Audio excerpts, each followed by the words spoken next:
maamulka dugsiga Al-Faaruq ayaa munaasabad ballaaran ku sagootiyay ardaydii sanadkan ka baxday dugsiga sare ee Al-Faaruq iyagoo si gaar ah u muuneeyay una maamusay ardaygii dugsigaasi ka baxay ee ka midka ahaa 10kii arday ee ugu sareeyay dalka oo la yiraahdo Xuseen Axmed Cismaan kaasoo ay ku abaalmariyeen kombiyuutar laptop ah iyo hadiyado kale oo qaali ah. Munaasabadan ayay hadallo dhiirigelin bogaadin iyo dardaaran isugu jiray ka jeediyeen mas'uuliyiinta jaamacadaha gobolka Togdheer, maamulka dugsiga, macallimiinta, waalidiinta, mas'uuliyiintii ka socotay wasaaradda waxbarashada iyo qaybihii kala duwanaa ee ka soo qayb galay munaasabadaasi iyagoo dhammaantoodba ku dheeraaday taariikhda faca weyn ee dugsigan iyo dadaalka uu geliyay ardaydiisa oo ka mid noqotay ardaydii tirada badnayd ee guusha u keentay gobolka Togdheer. Waxayna jaamacadda Golis u ballan qaaday ardaygan inay scholarship bilaash ah siin doonaan. dafcadood soo saaray oo u fadhiistay imtixaanka shahaadiga dafcadoodna dhammaantood ay waxa weeyaan howla ka soo hoynayeen imtixaanka shahaadiga laga soo bilaabo ilaa waqtigii 2006 oo foonfoorkii u fadhiistay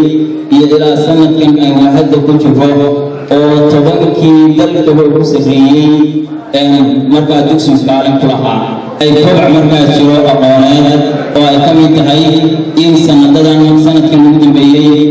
aktiviya badan markaa uu qabtay ama waxa weeyaan facaaliyaad fara badan uu dugsigu sameeyay ay ka mid tahay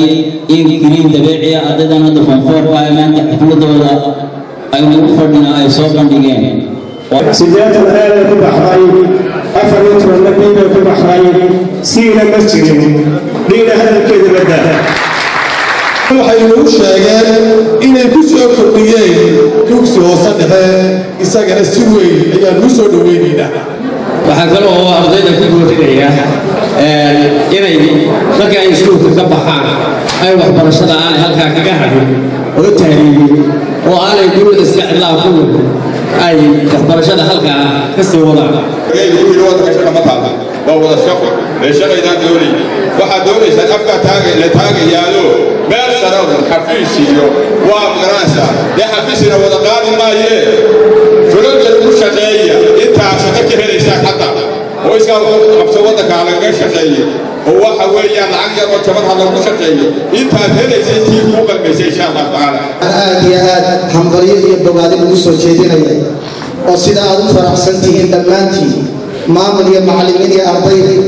aanu idinla faraxsannahay kaliya la guusha aad soo hoysay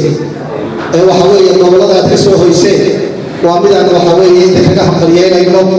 annagana aad ugu matalaysaan kaloo idinku bushaaraynaya in xaflad heer gobol ah oo inoogu ballan qaaday barasaabka gobolku taasoo aynu ku guddoonsiinayno shahaado ama abaalmarino heer sare ah hadday noqoto xagga maaragtay iskoolashiibada